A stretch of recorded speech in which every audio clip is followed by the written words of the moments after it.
من المؤمنين أنفسهم وأموالهم بأن لهم الجنة الله أكبر আমি তোমাদের আল্লাহর রাসূল যখন মিরাজ থেকে আসেন আসার পর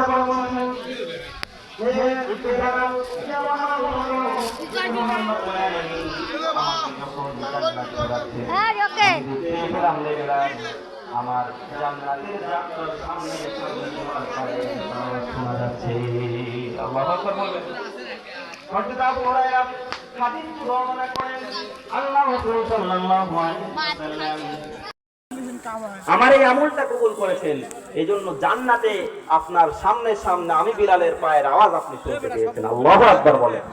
এইজন্য এখান থেকে শিক্ষা কি আমরাও যখন ওযু করব যদি সময় থাকে যদি পারি তাহলে 2 রাকাত তাহিয়াতুল ওযুর নামাজ আদায় করব ইনশাআল্লাহ। সম্মান মর্যাদা ইজ্জত বাড়াই দিবেন কে?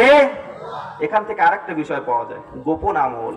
হযরত বেলাল কিন্তু গোপনে আমলটা করতেন, পৃথিবীর কাউকে তিনি দেখান। এইজন্য আপনার জীবনে এমন কোন গোপন আমল থাকা দরকার যেটা পৃথিবীর কেউ জানে না, একমাত্র জানেন তিনি কে।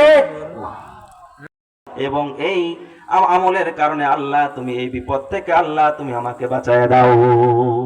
এইজন্য বিপদের সময় ভালো কাজের উসিলা দিয়ে দোয়া করবেন, কবুল করে নেবেন কে?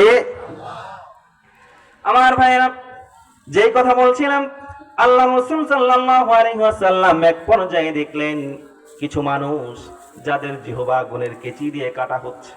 আল্লাহ রাসূল বললেন ভাই জিবরিল এই মানুষগুলা কারা যাদের জিহ্বা আগুনের কেচি দিয়ে কাটা হচ্ছে?